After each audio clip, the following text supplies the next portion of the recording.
scout ay magalang sa sinuman, ano paman ang gulang nito o katayuan. Alam niya na ang mabuting pag-uugali ay daan sa magandang pagkakasunduan ng mga tao.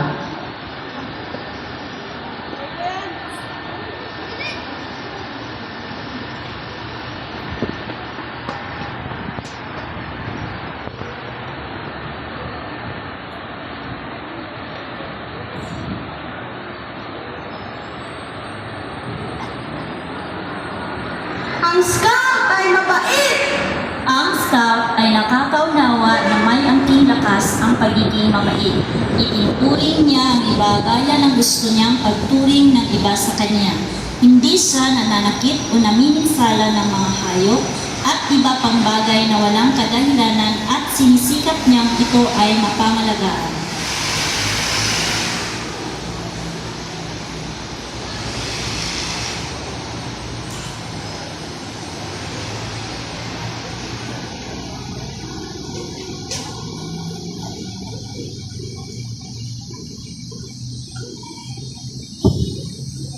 Ang scout ay masunurin! Ang scout ay sumusunod sa mga alituntunin ng kanyang pamilya, paaralan at tropa. Sumusunod siya sa mga batas ng kanyang pamayanan at bayan.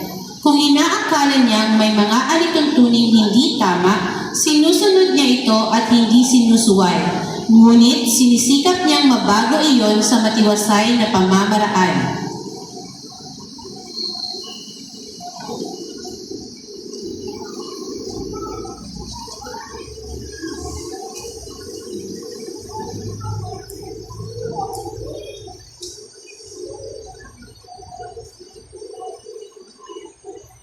Ang scout ay masaya!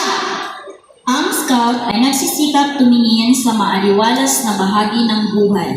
Masaya siyang ginagampanan ang mga naiatang sa kanyang mga tungkulin. Sinisikap niyang makapagbigay lugod sa iba.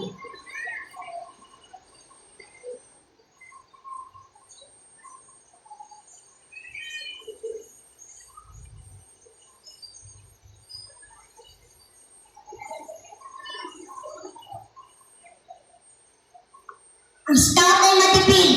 Ang scout ay gumagawa upang matustusan niya ang kanyang sarili at upang makatulong sa iba. Nag-iimpok siya para sa hinaharap. Pinapangalagaan niya at ginagamit ng gusto ang mga likas na yaman. Maingat siya sa paggamit ng kanyang panahon at ari-arian.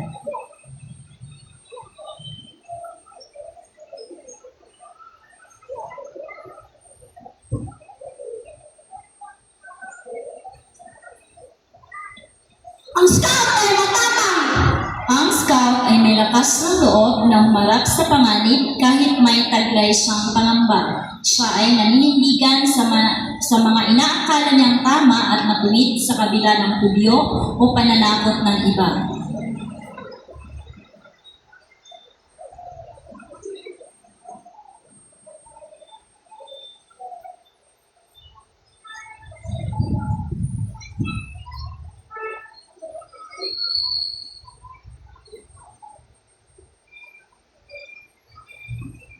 Ang scout ay malinis! Ang scout ay pinapanatiling malinis ang kanyang katawan at kaisipan. Siya ay sumasama sa mga taong may ganito ring panuntunan. Tumutulong siya sa pagpapanatiling malinis ng kanyang tahanan at pamayanan.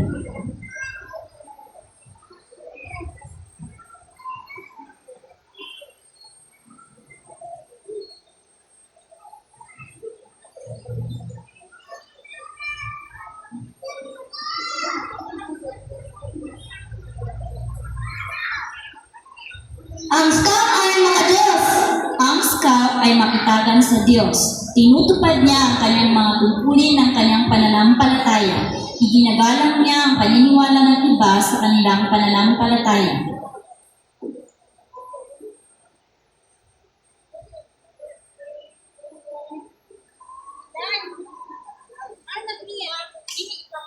Narinig ninyo ang 12 puntos ng batas ng scout. Ito ba ay tinatanggap ninyo bilang isang scout? At kayo ba ay nanunumpa na ito ay isa puso at isa katuparan? Ang Scout ay nabubuhay sa isa pang kodigo.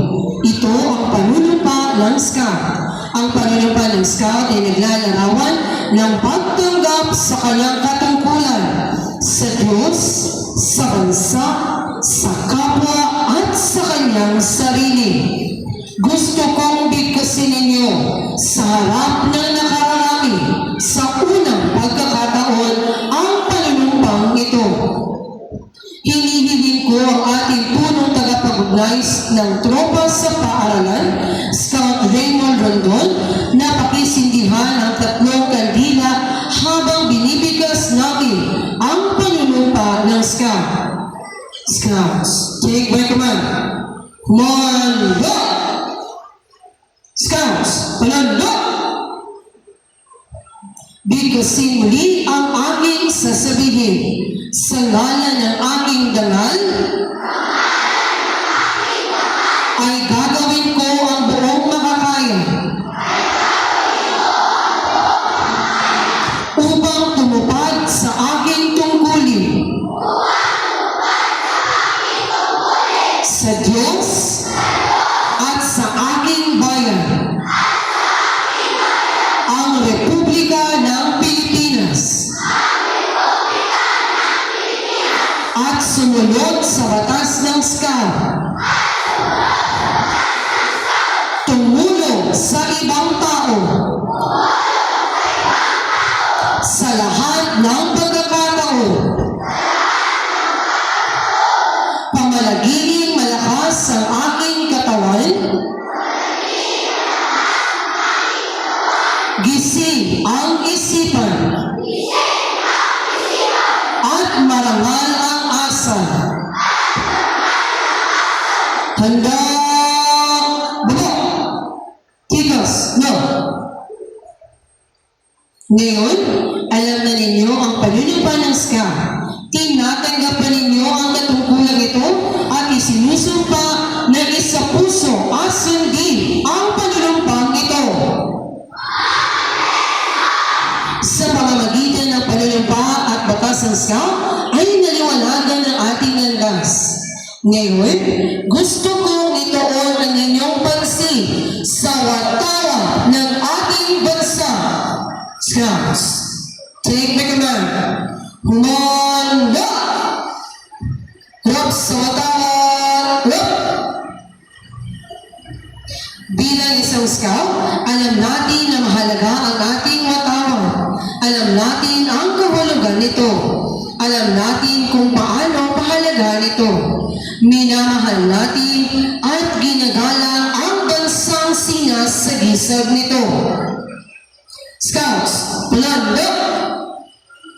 Sabay-sabay natin bigkasin ang panunumpa ng katapatan sa watawan ng Pilipinas. Ako ay Pilipino at katapatan.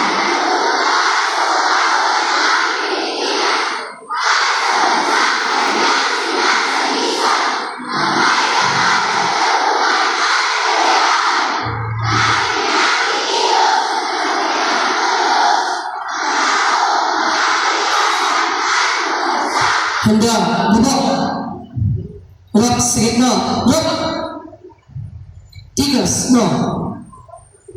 Hinihiling ko ang mga magulang, mga guro, at mga unit leaders na isapit ang mga alampay sa liig ng mga Scouts. Parents,